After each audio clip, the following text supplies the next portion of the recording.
Hi, guys, and welcome to the Focus on Gaming podcast, episode 109.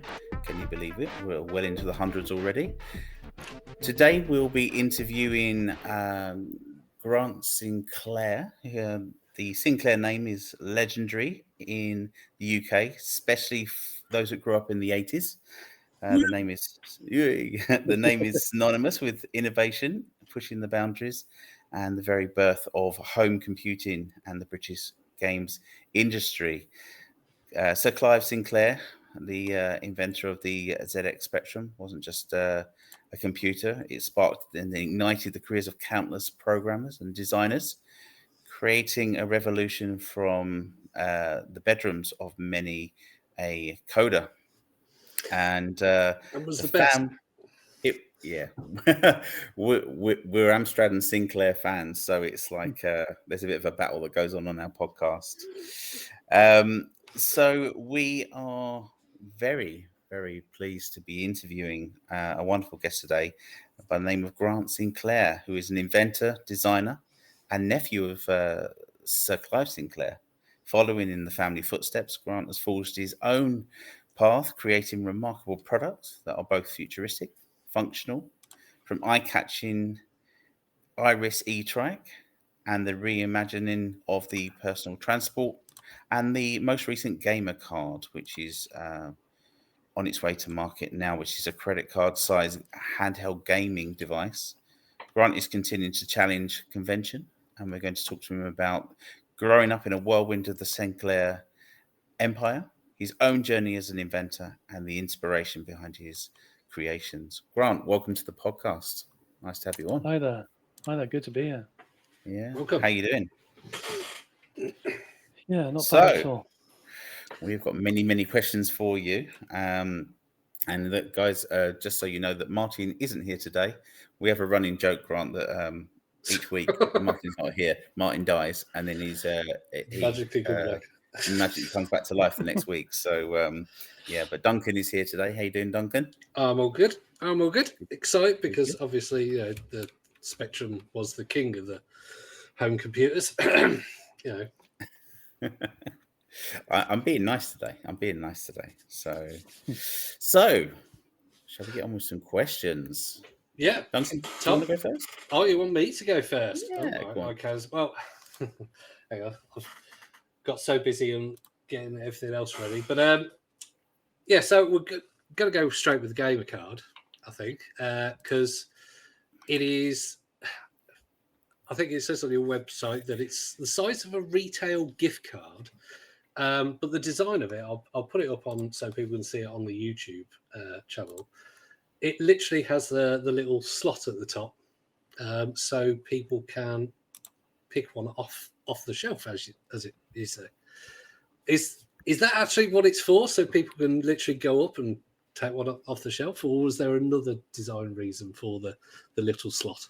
The original idea and the main idea is that because I spent sort of a lot of my childhood bunking off school and sort of hanging out in news agents and reading magazines, and so I'm always in magazine shops reading every kind of magazine I can get my hands on, and that was my education really, and so then later on, and so wherever I've lived on a weekend or whatever, I always will head over to Dwight Smith's or anywhere else I can find and just browse magazines. But I started to notice these little gift cards appearing. So for Xbox, etc. PlayStation, Xbox, and normally they're in prime location. And I particularly noticed that at lockdown, I started looking into sort of how big the market is for these things, and I didn't realize, but they sort of sell in billions of units. And I think I'd had the idea vaguely before, but earlier on, but I just thought, well, God, if you could basically shoehorn a computer into, in fact, you can see where I've actually drawn on some gaming circles on this. So this must have been an early sort plastic prototype. Card prototype, yeah. Yeah. And in fact, the original one I did was on a black Pizza Express one I bought. I And like it. yeah, so I thought if you could squeeze a whole computer into that somehow, Mm. it could make it available to everyone. And at the beginning, I was thinking you could do it, do a low cost one, and then I started to look at the market for, and I sort of lot of cheap Chinese, mainly sort of Chinese, really low end sort of handhelds. Yeah. Often have lots of copied games on, so they're not even original games. Sometimes they're like reproductions. Yeah, there's 1,000 games, but about Yeah. 700 of them are Super Mario Brothers level 1. Yeah, exactly. And I didn't want to be, so I thought, well, it'd be better to. I sort of wanted to. I thought, well, we better because that market's already covered. Really, I thought maybe go in with something a bit more dynamic. And I'd already been working on a product that got the Raspberry Pi in it, and at first I wasn't going to use a Raspberry Pi on this product. I was looking at other different types of chipsets, but the Raspberry Pi to me was the easiest way I could bundle it with some games. Managed to put some sort of interface for the user to get around very easily. And there'd obviously be access to a lot more games if people wanted to through emulation, and also there's endless other games available for the Raspberry Pi, because Linux, and opens up a massive market of massive treasure trove. I mean, if you're into chess or whatever you're into. And then I was looking at lots of different types of displays, every kind you could possibly imagine, and to get into that really thin footprint of a gift card. 80 thickness, 6.5 millimeters. It is. Yeah, the Gamercard. That is pretty thin. Yeah. So, what I wanted to do is separate the product from the sort of Chinese low-end products, and I wanted to go for a really premium product. And I was aware you get sort of high-quality IPS screens. The screen in this is actually sort of the same sort of pixel density as a MacBook Pro, an Apple MacBook Pro. Wow. Okay. Yeah, or you get on a really high-end Android phone like an Samsung S25 Ultra or whatever. Yeah. Okay, it's not as high. Hasn't got but it's got the same roughly the same PPI. Okay. So it pops. It really pops. And so and for a long time, well, not a long time, a couple of years earlier, I'd already got another handheld in development, which was a landscape product actually, and so I came up with the idea of making a gaming console that didn't need a body casing.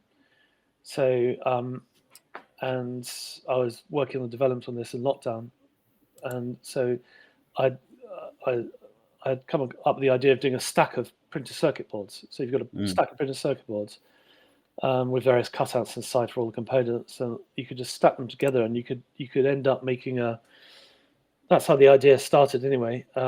So you could make a very thin enclosure without having a big plastic bulky casing around it. Yeah. And then there's all sorts of other issues I had to engineer, but I did because I've got that background of being in a family of doing sort of electronics miniaturization, I knew a lot about where to get the smallest speakers, where to get the smallest amplifiers. Yeah. So I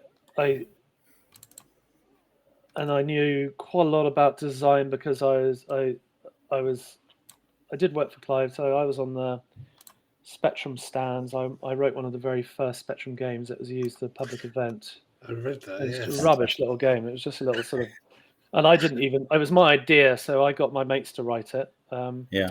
And it was just a little fortune teller game. It was, but it was used as a fate, and had crowds of people around it, and it was like it was the issue on Spectrum, and there weren't any games available for it, so we didn't have any choice but to just hack together something. Yeah. And crowds of people, and they're all handing over this money for it to have a go on this little tiny little computer. And how old were you then? I was 10. I was 10 when I got the Spectrum Clive, a really early one. Yeah. And because I remember taking it apart loads, and I broke the ribbon connectors inside, and I was really sort of I didn't want to tell anyone about it, and eventually I told my mother, and she phoned up the Sinclair office, and they said, "I'll bring it in," and that's when I went into the Sinclair lab, I mean, I've gone to the Sinclair HQ when I was much younger, but it's in a different location. Yeah. And this is when I went in and saw they had a Spectrum wired up to it. They had a breadboard joystick interface, Okay. and I was able to use a Spectrum with a Atari joystick, move a little sprite around the screen, and that was just like, oh my god, that was Amazing. But they were like, and it was, I mean, this was on a real shoestring kind of, it was like a tiny little office with people packed in it. There was at least, I remember there being 2 engineers in there, but the office was only big enough for 4 people, And I remember there being a sort of radiation warning or electric shock warning symbol on the door. And then, but I was absolutely sworn to secrecy. And then when I went back home, because my dad's a designer, so he did a lot of the early designs for Clive. Before, this is in the 60s and 70s, before sort of computers came about. Yeah. And my dad in the 80s was doing, he did the styling for a lot of gaming computers, mainly sort of chess computers and dedicated game computers. And so I grew up in that world of, my dad would do a sketch in an evening, do a sketch in an hour, or maybe he'd spend a day doing sketching. Then it'd get drawn up on a computer, really early computer that did it all wireframe, and then make a model, and that model would cost, that'd be the expensive bit. It cost thousands and thousands to make these beautiful models, and they just looked so visually striking. And then they'd have to put the graphics on, and they'd have to put the graphics on by hand, and my dad hated doing that. And that's sort of how I got roped in later on, because I used to do it on the Mac, and but so I was around when all these products are being developed, and But the innovation was so vast, wasn't it? For a short period of time, it just exploded. well, Computing.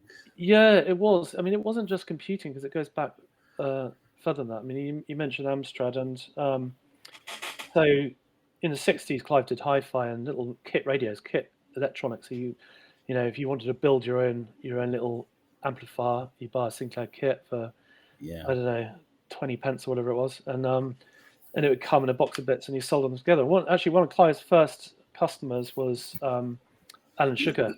He would turn up in the late 60s or mid 60s, 66 I think, and he would, in a little white van, and he'd buy up all the reject, because Sinclair had the really early Sinclair sort of had quite severe reliability issues, because a lot of it was sold as kits, and people didn't have any expertise, but they'd mess up the soldering, they'd send them back. So Sinclair had a whole unit, just piles of stuff that they had technicians trying to work through to repair.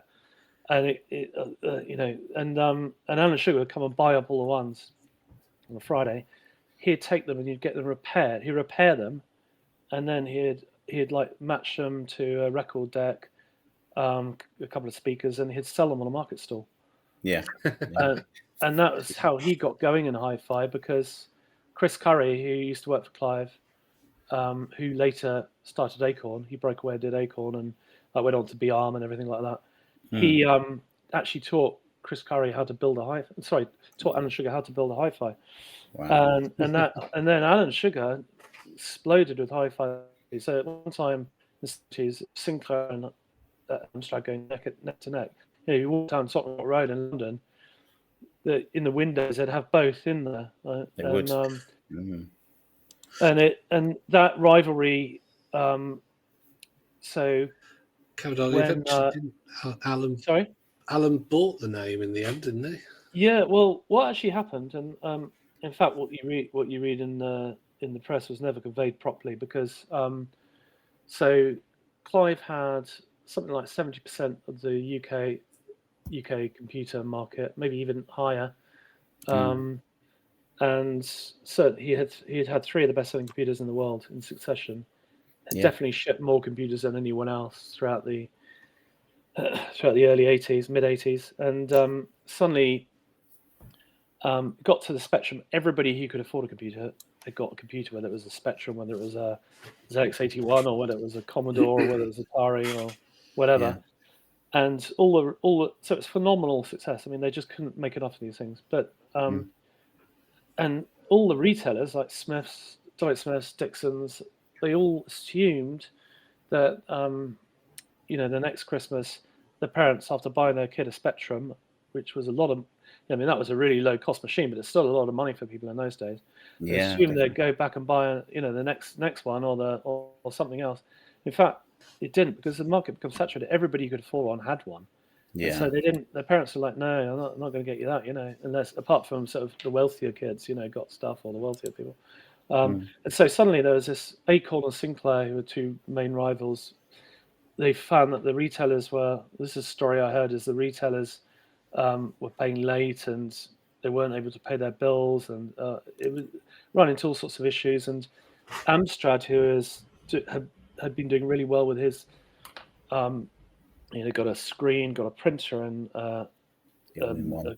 and put it all together for 400 quid, which is Mm. pretty genius, really, to come up with that. But he learned everything about sort of hard sell mail order advertising with Clive, because that was Mm. Clive Singh. Clive had actually designed the ads. He would say write a little copy, and he would get an illustrator, draw it out, and back in the early days.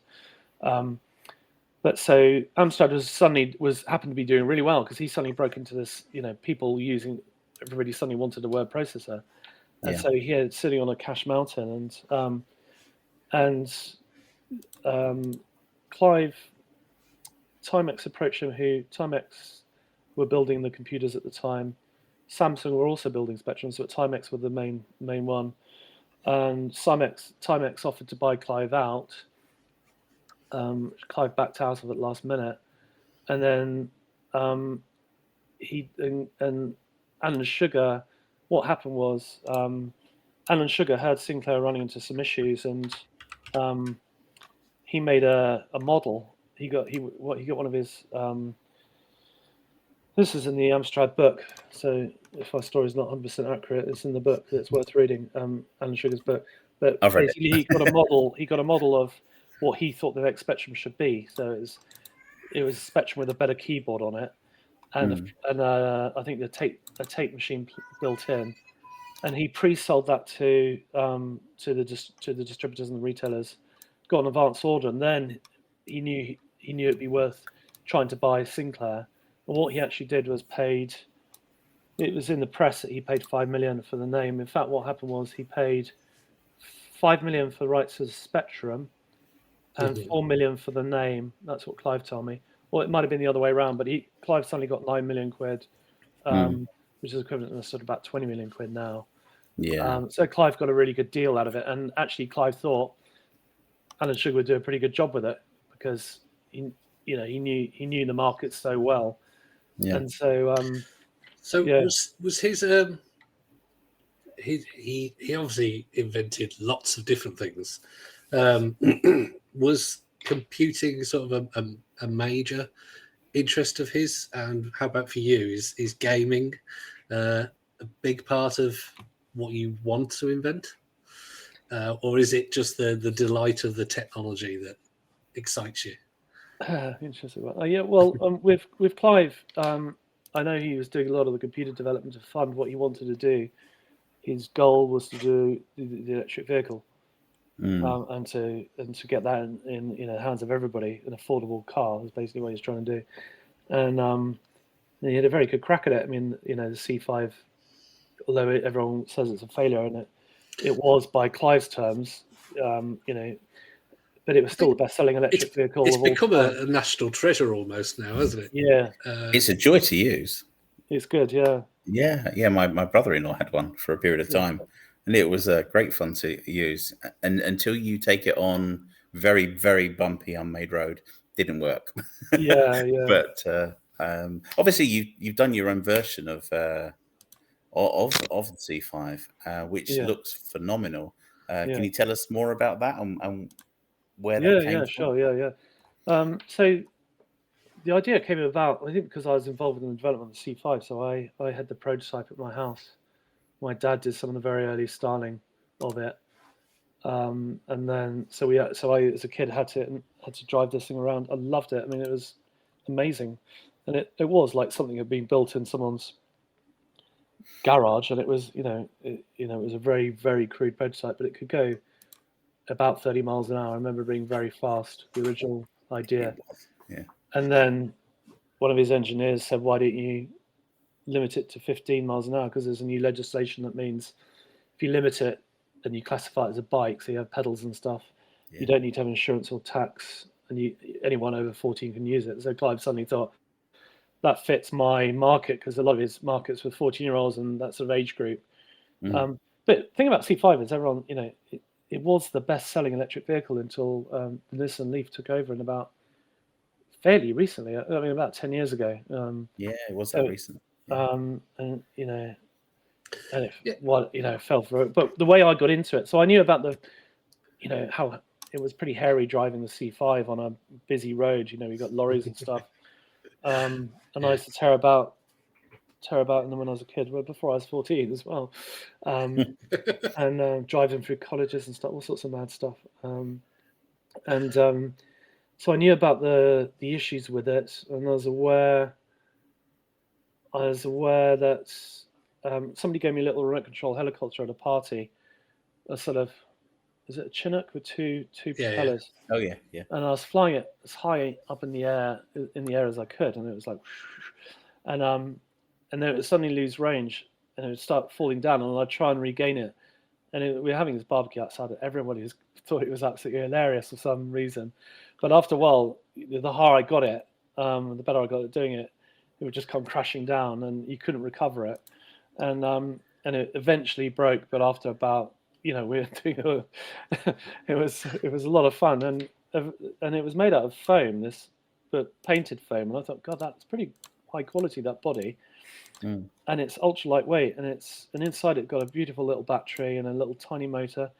I thought, God, that'd be the way to make an enclosed vehicle, and an enclosed bike. And at the time, I was living in Bristol, and there'd been I used to cycle along the Bristol to Bath cycle path each day, because we lived in a part of Bristol which meant you had to go down the cycle path.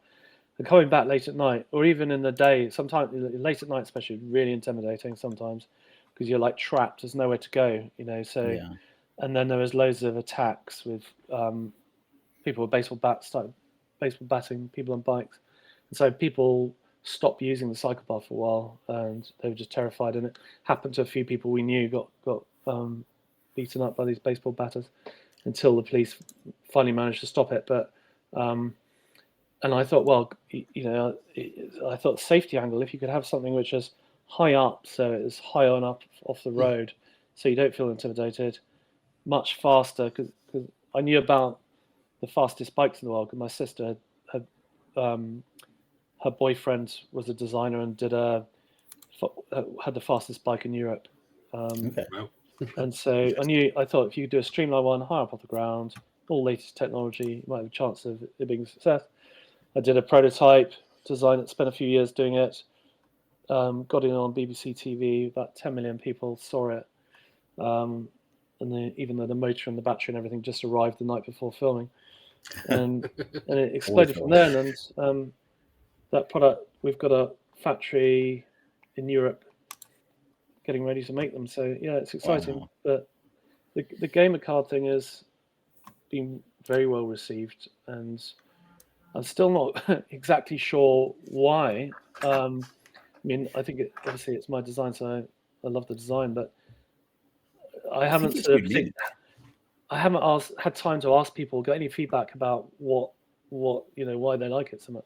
I think design-wise, it's unique, and also, like you mentioned, you go to any of the supermarkets, the gift cards are next to tills, they're on end of shelves. It's all very much eyeline, and I think that if these things are going to go with it, it's something that is limitless, especially if it's hackable and emulation is possible on it. I mean, that's what people want, something you can fit in your pocket and just pop out and play, and yeah, I think it's exciting. It's expandable as well, so it comes with some games pre-installed. And as you said, it's a Raspberry Pi, so you can have RetroPie and other such things on it.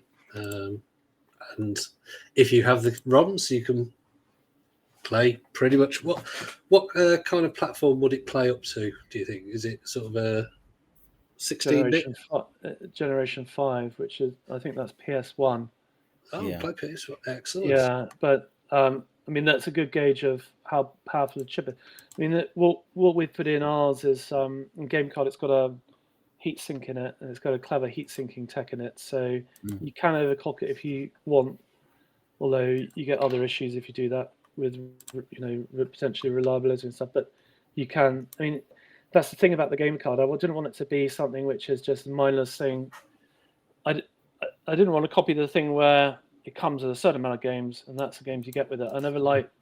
It was like that U2 thing where they did with Apple, where Oh they gosh, gave, they gave everybody the album, didn't yeah, they? And I know, nobody and they might actually not like wanted it. I know, and I always thought that it's always annoyed me when I bought an Xbox for my son a few years ago, and it was like a Xbox Series S, I think, the white one, the first white one, Yeah. and that came all branded as Minecraft on the packaging and everything, and it's like, yeah, I mean, fine if that's the thing that everyone's into at the time, but I particularly wanted my product to be different from the others. So a bit like the Spectrum, where you might buy a game with it, you might get a couple of games, you might buy a couple of games, and you might discover more games. Yeah, but what it did is inspire people to actually create their own games. The Spectrum, Yeah. and because the hardware was actually fairly limited on the Spectrum, it really it brought out a huge amount of creativity. It certainly did, and Yeah, it changed the industry completely. it did. So And Yeah. that it's also compatible with the Pico 8 game. Yeah. I'll I can actually show you.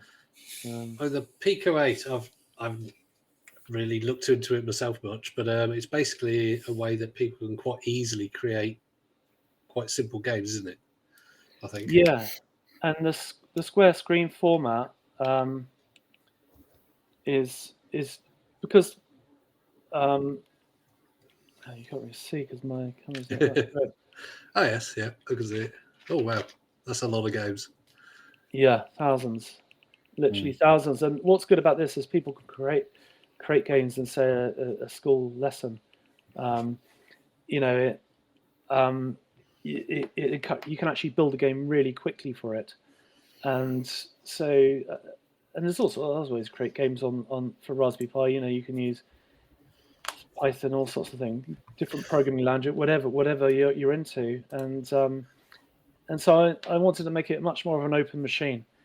yeah, So I think you'll be finding a lot of people will be branding these up themselves as a Spectrum handheld.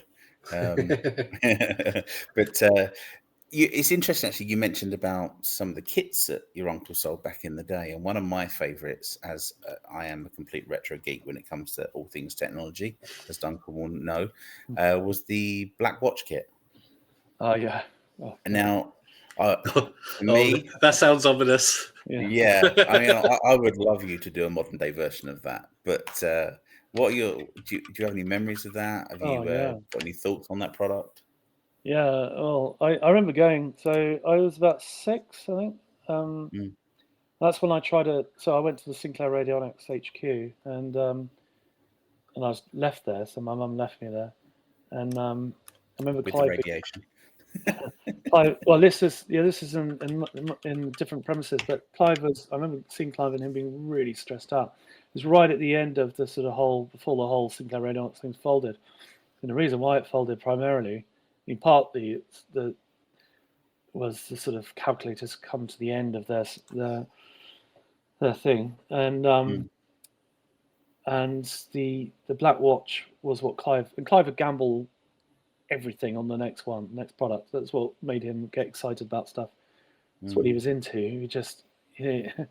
He would put everything, and he'd take like double page ads on certain products and the color supplements. With the Spectrum, that's he didn't just do double page color ads in all the color supplements. He did sort of every cornflakes box had he did all that advertising as well. I mean, he spent something like £1 million on advertising in just a year. Wow. And I read that when Apple launched their first PowerBook, they had a much lesser budget than what Clive, blew.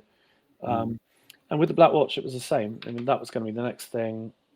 They got loads of orders, but they had a problem which scuppers a lot of businesses, where they just got the chip, the first chip they used was just The supplier just decided not to supply them anymore. Didn't have any explanation at all. Just Wow. that was it. So Clive would have got around that very quickly because he would have got that, and they nailed another chip fairly. They sourced another chip and redid it for the chip, but they discovered a terrible problem with that, and it was completely overlooked. And I have no idea why. But if you go near static electricity, the watch would just completely reset. So it would go to zero, and the other. So that's what the second issue, and the third sort of final nail in the coffin was that the kit version was almost impossible to build. I mean, you could do it. You spent a month building it, but it was, unless you're building them all day long, all day, every day, you don't know how to do it. And so they had a lot of problems with that. And yeah, it was sad, really, because they could have absolutely cleaned up with it. But, Clive was no one to sort of dwell in. So I'm just looking it up. So it was a watch that came separate, and you had to build it. It was the black watch was a kit, yeah, and well, it's a kit, or you've got it pre-assembled as well. But some of the technology that was in that, I mean, that was like 1975, I think, yeah. So it was 3, and it was they got flex PCBs in that, so he was using flexible PCBs in that, which. Wow. You don't get flexible PCBs in mainstream. I mean, you do in some sort of smartwatches, fitness trackers, for instance, maybe. Yeah. But some of the stuff he was doing, and way ahead. Way ahead. Yeah. Yeah. So I'm interested to know, what was your, if you're willing to share this, of course, what was your first ever idea of something to invent? And it may be something you never actually did, but what was your first ever idea as maybe a kid or a teenager or a young adult that you thought that would be amazing and got really excited about inventing? I can't remember the first one I got excited about, but I remember my granddad used to always encourage inventing, and so they used to sort of sit around the table, and well, I remember distinctly because I used to go and be left sort of stay with my grandparents in London, and he would walk out and say, "What have you invented? What have you invented?" And I was only like sort of 5 or 6 year old kid, and I remember thinking next time I see him, I better have a decent answer for that because I was a bit and I'd seen on TV the machine guns and stuff, and I'd seen silencers, and so next time I said I'd really like to know whether you could silence a machine gun. And it wasn't an invention or anything, but I remember him being really blown away by that a 7-year-old kid asked that question. But in terms of inventing, I really don't remember.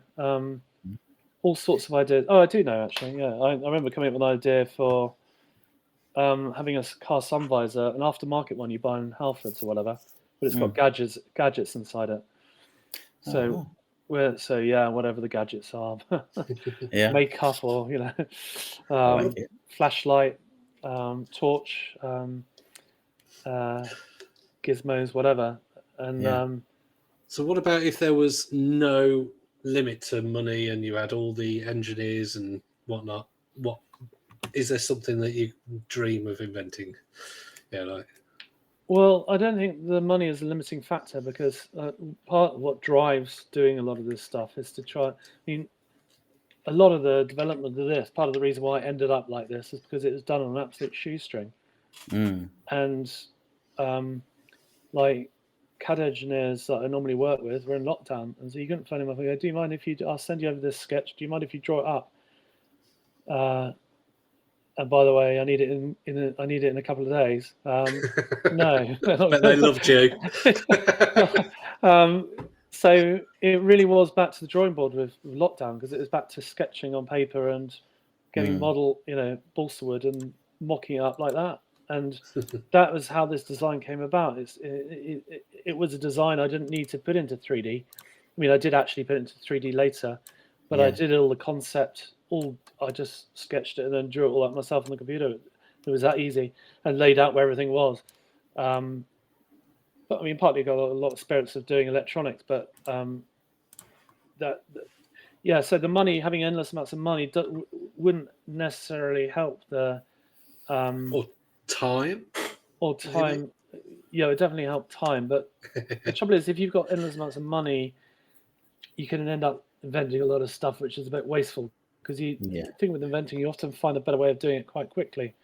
My dad's very good at doing that. So by the time we used to call it mousetrap syndrome, because by the time you come up with an idea, you get it to market, suddenly you go, I've got a better way of doing that. But what I made sure with this product is, when it's right, and when I drew this up, it just looks right straight away on paper. And when I made up the prototypes, it looked right and it worked right, and it took a bit of time to get right, because it did take money. Obviously, to get to this took quite a bit of money to get going. You got a tool, you got all these different things you got to be involved with. You got to pay tracking artists to do the PCB layout and stuff to your design, and it's not cheap, and it takes time. And so in those certain aspects, like it would help a bit with money, actually. So contradicting myself there a bit, but the point I'm making is, if you haven't got the luxury of having endless amounts of money, you can still invent. You can keep going until it's got to a stage where that's good enough, and you're not really going to get much further with it. And I felt I got that with this. I mean, it does turn out now, since I've got this ready to ship, I'm already gathering everything for the next generation version, which won't replace this. It will complement this. It's a different version. So on the front, it's got two circular. They are 8-direction sort of D-pad kind of thing, but circular. Well, I think we could hear them on the video because they're quite clicky. Yeah. Well, I think that's what's confused a lot of people. I think some people think they're just sort of like they're like analog trackpads, but they're not. Trackpads, but you slide your finger, but they're not. That's actually a layer of silicon, so you get that lovely silk feel, really tactile, and underneath it's got a snap dome so you've got 4 on each side. Yeah. And then on the back you've got this one hasn't got it. You've got little circular pads, haven't you? Have on this LNR pads. Yeah. And actually, people, not a single person has actually worked out what those are for. So I think we're going to have to put LNR on them, print them on. Look at them. It's a very easy tweak to production. And I'm assuming you can sync a wireless controller to it as well, should you need to, or want to even. Through Bluetooth, or you can plug it's got USB-C, so it's basically got a USB-C hub built in. Yeah. And so you can plug stuff into it and it hooks up. Yeah, I think it's nice in its form though, rather than adding Bluetooth controllers and stuff on. It is. And I wanted to be something you could grab and take on a flight. You've got a few games maybe. We're going to keep adding to that, so we want to have a decent amount of games on it. Yeah, definitely. I've been contacted by quite a few games developers, but I'm looking for as many game developers as possible to create some convert existing ones, port existing games, or else to create some new games for it, because it's a really good. And Square, although it's quite the Square screen, although it's quite an unusual format, and it's very high quality, actually works brilliantly for playing all sorts of different types of games. And it occurred to me, board games are always Square, so chess but I mean it does work brilliantly for certain games. Yeah, I mean it has got Tom saying about user control. It has got HDMI out. Is it micro HDMI or mini HDMI? Mini HDMI, yeah. Mini HDMI, that's the one, and USB-C. So you can. I did look up the Quick system. That's like so you can expand it with various boards and such like, can't you? For everything from maybe a thermometer to a extra joystick ports. Well, I noticed that especially in schools. So some schools they get big budgets, and I had no idea how big budgets, but some schools will have a budget of like 10,000 quid to buy a crate of equipment, computer equipment, whatever, educational equipment, IT equipment, that they'll use for a month or longer for various projects, and then once that month's over, they'll then get pushed to the right school, and then once that month, it will get pushed around. And I noticed that a lot of those schools are buying sort of Arduinos and Raspberry Pis, and they'll get a class and they'll use them to make one thing, so whatever it is, a bird cam or a cockroach LED diode or whatever, whatever. And they'd be soldered up, and that'd be it. They'd be stuffed in a drawer and never used again. And that doesn't really work for the crate system. And I thought, well, how about if you shoehorn the Raspberry Pi into a gift card shape, and then you add to get round, because on the original sort of drawings, the original mock-ups, I had connectors on it that I thought would be much neater to stop people from soldering onto it. Because if you look very carefully, you can see the tracks of the PCB on there. Yeah, I can see them. Yeah. Stop people soldering onto it. You have a quick connector, which allows you can have a breadboard there and have wires going all over the place and do whatever the hell you like with it. And when that project is finished, you can discard the project or do something else with it. And then, when you pass around to the next school, you can plug something else in. Yeah, still start fresh. Yeah, so that's still got your Gamercard in one piece. Yeah. Well, that's the idea anyway. I think it's a great idea. Brings me back to the old BBC Micro days where you would you'd be doing coding on them back in primary school time, and then you'd all stay after school to see if you could finish off programming the game or moving the. Remember the Turtles? Anyone remember that? Yeah, Turtles I do. program. Yeah. So, great times. I've been looking on eBay to try and find one of those actually, but they used to have a hole that you put a pen in, didn't they? That's it. Yeah. We used to draw. Yeah. Okay, so going back to the Spectrum brand, just because I'm intrigued with all these sort of things, so I just can't help myself. Does your family still own the Spectrum brand, or is it still with Amstrad, or is it something you would even be interested in exploring yourself to look at bringing out something if you could acquire the name, reclaiming your heritage? So it was sold to Amstrad, bought it for the rights of Spectrum and the name for £9 million, and then he sold it to Sky. So I think Sky still own it. I'm not at all interested in. It's an interesting question because it's obviously crossed my mind several times, but I'd rather, although a lot of Sinclair fans have contacted me about the Gamercard, and obviously that's part of my audience. I'd rather do my own thing, and although I do similar things to Clive, I do my own. I've got my own bike and my own console, and I'd rather do my own thing, and innovate, and create completely new things. Yeah.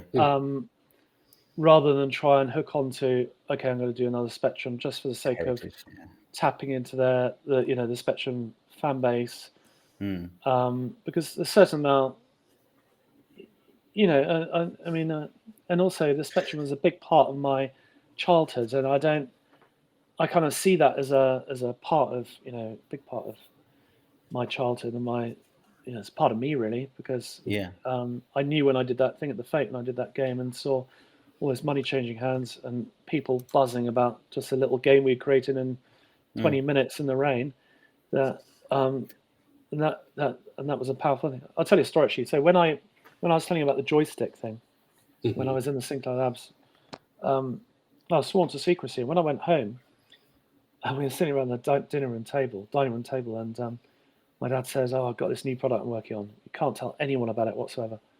Absolutely swear to secrecy, Grant." And I was like, yeah, lips are sealed. And he said, "I've just been asked to design a joystick interface for the Spectrum for Science." And he made the organisers. Because Cyan used to do a lot of the early software for the ZX81, Spectrum, the Acorn. And they had got this, their idea was to do a cartridge-based interface. So they've got a joystick interface that takes cartridges. I know this was like an 82 because Cyan sent the Spectrum to my dad. They're that rare. I mean, I got one, but I wasn't going to let that out of my hands for anything. But Cyan had sent the Spectrum to my dad, but it was just the top half. It wasn't their hardware. So they're like, okay, yeah, this is what you've got to work with. And they just gave him the top. And I remember my dad doing the design and everything, and it was a cartridge-based Spectrum, and that could have really taken off. But Sinclair did it later in about '84. They did a cartridge-based Interface 2, That's right. Yeah. which was the production version of the prototype I'd seen earlier. Okay. And that Interesting. guy who was like a teenager or whatever demoing that prototype to me is now the director of NVIDIA. Wow. Yeah, he's the director of NVIDIA. Wow.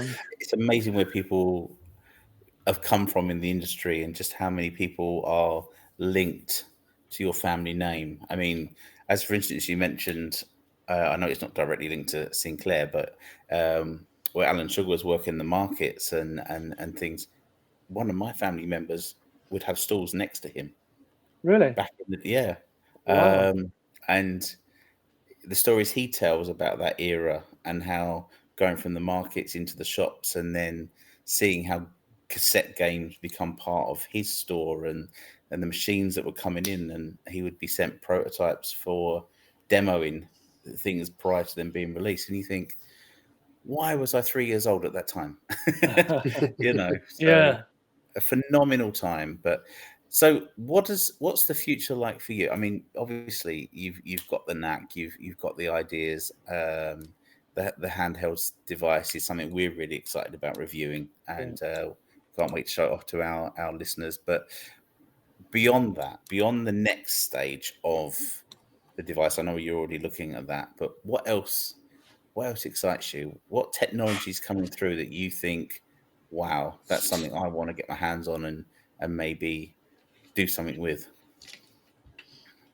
Well, the way a lot of the computer hardware seems to be going, and it's, I mean, a lot of it's come out of the sort of success of the Arduino and the lower cost Raspberry Pi boards. So the microcontroller, the microcontrollers, a lot of people are doing stuff with, especially in the DIY market. But we were using little microcontrollers in various products over the years. In the late '90s, my dad designed a torch, so it's shaped like a pedal, but it had like computer controls, so you could make it strobe, or you could make it, go red, or and that hadn't been done before, and that was my first experience with microcontroller, and they're really not very powerful then. But what I'm seeing happening with microcontrollers now is they're getting so much faster, and the cost is lower cost, and they've just got so much more benefits over.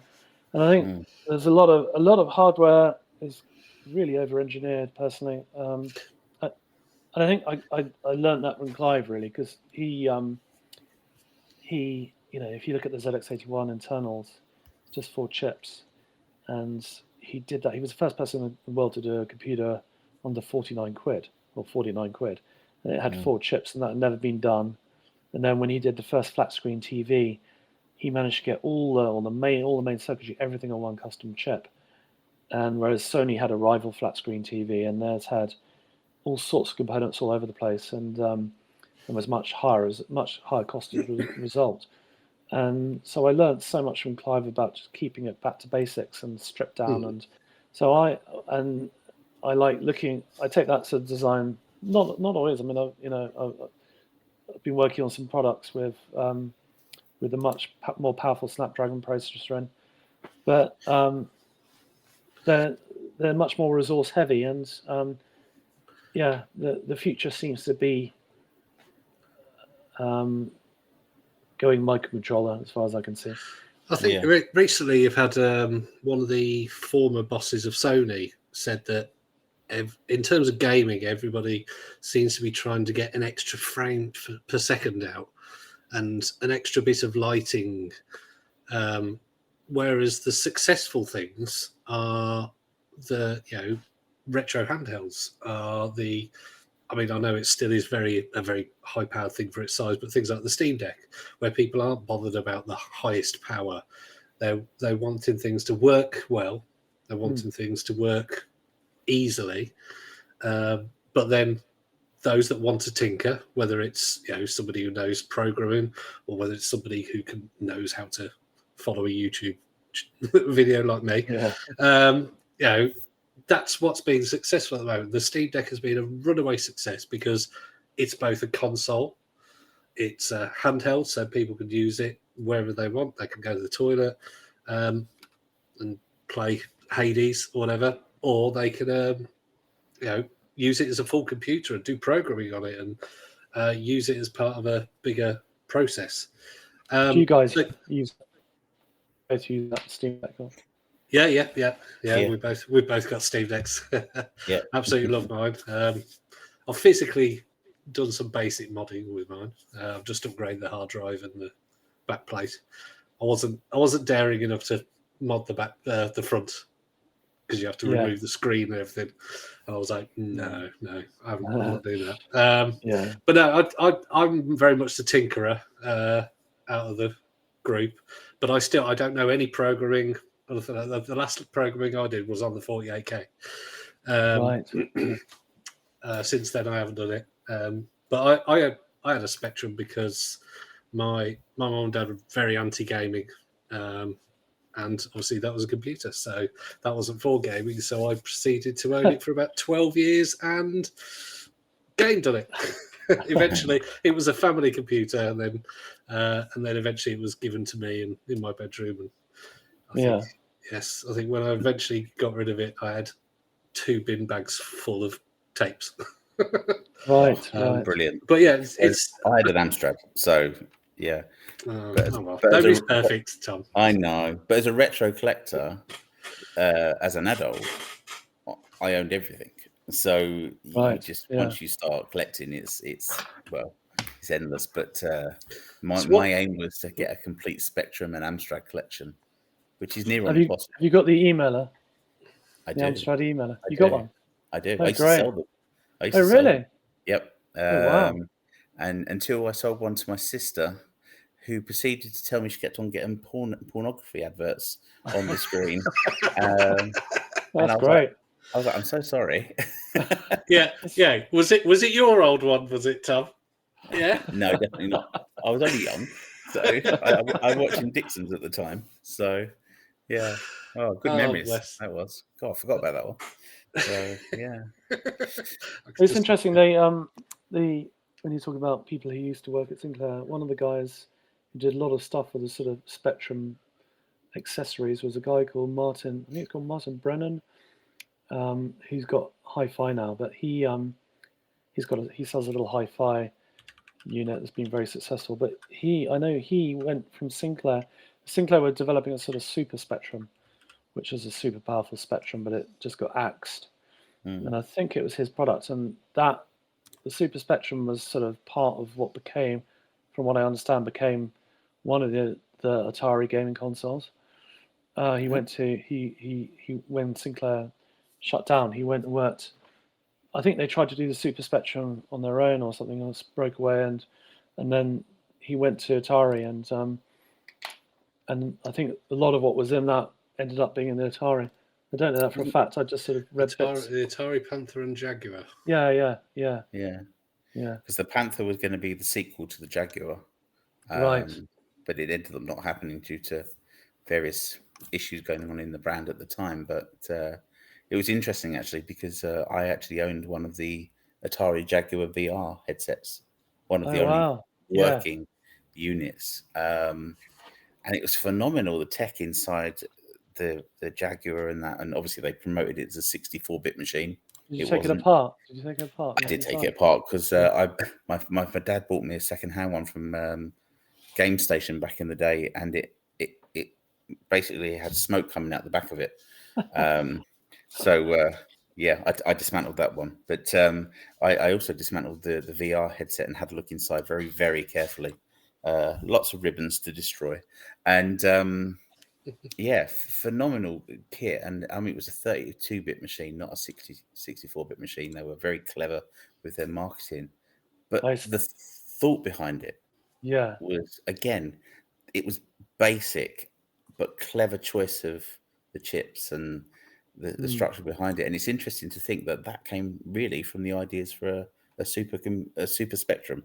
Yeah, well, that is also kind of. I actually got emailed by the founder of Atari the other day.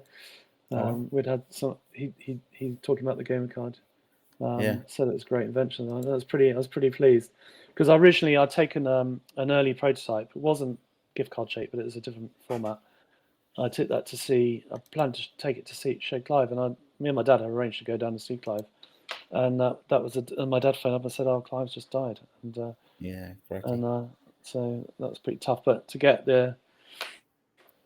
some feedback from someone like the founder of Atari was pretty amazing. Yeah.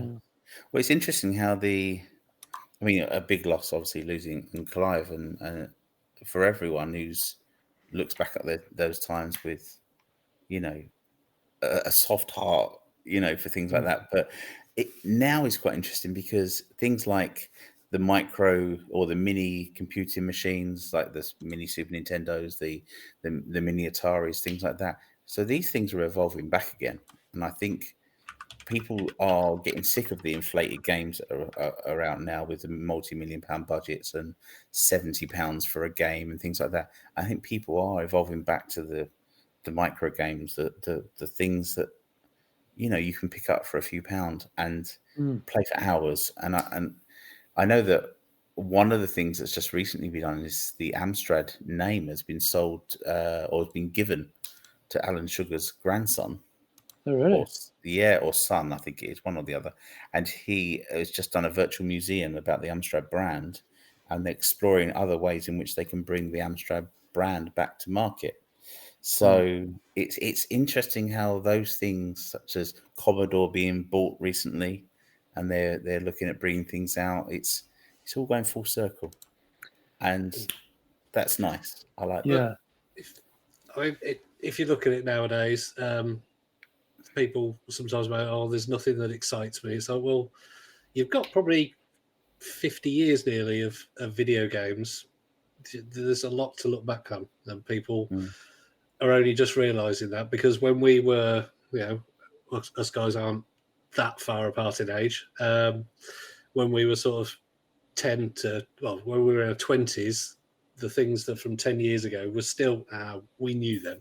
But now that they're retro, we look back and we go, "Oh, do you know, actually, I want to play that." And that's the thing. When we were younger, gamers were, people thought we were all in mom's basement sitting at a computer. But now that I'm a grown adult. Well, I'm an adult anyway. Occasionally, sometimes I'm not mature adult, but we get the kids. We don't look at the kids and go, "Oh, yeah, video games." We look at the kids and go, "Yay, gaming!" There are thousands of games from each generation. It's I think from Spectrum to Sega and Nintendo to Sony's Start and all that kind of thing. There are so many games to look back, and that's what things like the Gamercard help. High quality ones are few and far between. I mean, I myself have an Ambernick RG35XX-H, the horizontal one. Yeah. And although that's better than the $299 one, I think got off one of those Chinese websites that I got for my son, that did have about 1,000 games that were all Super Mario Brothers in various forms. They're still, if you look at when you're buying an Ambernick, generally the idea is throw away the SD card because it's useless. Don't knock it too much because the screen will disconnect. Good luck after a year because the battery will probably be pretty much non-existent. And that's why the higher quality ones, I will always advise people to pay that a little bit extra and go for the higher quality retro consoles. It was interesting you talking about peeking inside VR headsets and stuff, because I used to do a lot of that. Because my dad would go to Hong Kong, and because his client he used to be designing for was out there, and he would bring back all these sort of he brought back a really early Game & Watch, which was because in like Nintendo and Sony and Seiko and Casio used to test market their stuff in Hong Kong to see whether it was successful before they launch it in other markets. If it wasn't, they would often just forget it. And one of the products my dad brought back was a little Game & Watch, or a couple of Game & Watches, and they weren't even branded as Nintendo, because Nintendo didn't want to, because they were doing cards at the time. That's right. And didn't, and I'm not sure I must have looked inside that, but some things I took apart and maybe shouldn't have done and put back together. Sort of talking calculators and all sorts of crazy things. I used to do that. Where my mum and dad would always have to tell me whenever we got any gadget, whether it was a TV remote, a game or anything, they'd always be like, "Don't take it apart," because I would love taking things apart, but putting them back together was not really what I was good at 7 years old. Same. I'm the same. Yeah. I've just been tinkering with. I got a guy to 3D print a replica of.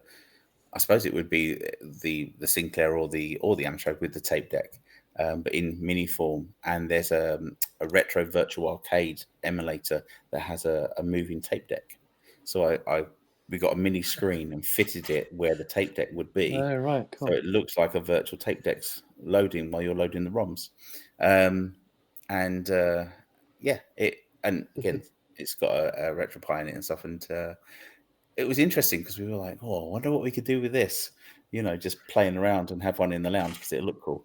So he's working on it at the moment, but it's my own little toy. Sounds cool. Yeah. But that's the kind of thing I think that Grant was saying about is that it's not about necessarily having the high powered thing or anything. It's having a good idea and eventually working out a way how you can do that. Yeah. Absolutely. And you've thought of something that you could do with the tape deck, the screen tape deck. And so that could be it. Oh, there you go. Maybe it could be the next retro console thing. I'm too lazy for that. Is that a home console? I'm too lazy, so definitely not. It's my own personal project. Is this your put it out to Grant? Yeah. Grant. Share the idea with you. So, do you do this in the day, or is that what do you do this for a living, or do you do this as a side? No, this is a side. This is a side. I work. You can see on video who I work for, but I won't say. But it says what I am at the bottom. I basically drive. Yeah. And teach people to drive. Oh, I see. Right. No. So and I'm a retro collector, but I work in housing as well. So it's right. Yeah, but I won't name the firm because they won't appreciate that. But our podcast is we've been very lucky. It's obviously we're over 100 episodes now, and it's grown really well. And Duncan's part of the Gaming Dads forum, which allows us to feedback to users and moderate and get some feedback from people when we're asking questions and things. So it's lots of very the future's bright, as we say. Yeah, that's it. So to leave with one final question. Okay. If you could be remembered, if there was a legacy product that you would want yourself and your family name to be remembered for, what would it be? Myself and my family name. Ooh, yeah. Well, I think we'll go for Grant, because obviously the Sinclair name. Yeah. I think you're leading that name now, aren't Grant you? In Sinclair. your own way. You're leading that name now. So you. Well, from the family, I think the Spectrum's got to be the biggest one.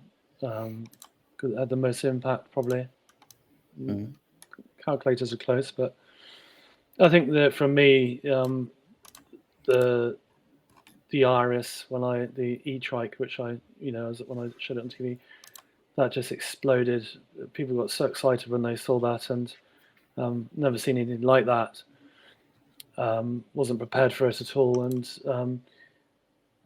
so that's what I want to do. I mean, I obviously love designing computers, and not just computers. I'm into all sorts of other products as well.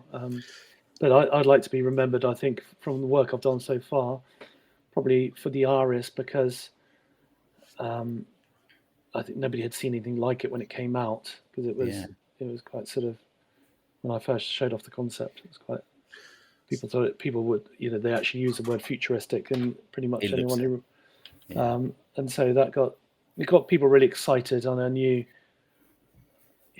I knew that was the first sort of major one I did. So we need a test drive, Grant. We need a test drive. Well, all the people I work with, so whether they write about the products or whatever, we're having a big launch in London. So Oh, wow. I'll invite you guys along. Yeah. That'd be Excellent. awesome. Yeah, Yeah, That'd be definitely. awesome. Yeah. And we're very both, much we're looking both in the forward to it. southeast. We are, yeah, and we're very much looking forward to reviewing the card, and we'll get Looks a review fantastic. out. Yeah, And if anybody wants to know anything about it already, then go to grantsinclair.com. That's all one word. And it's got the Irish eTrike and the Gamercard with all the tech specs. And yeah, buy it now. Absolutely. On there. Yeah. Grant, thank you so much for joining us for today's episode. You've been phenomenal, and we really appreciate you answering all our questions from days of past and today as well. So, and again, we look forward to reviewing the product and hope to catch up with you again in the future for more releases. definitely. Really good to talk to you both. Yeah. Thank you so much. Grant Sinclair. Yeah, and on that note, bye.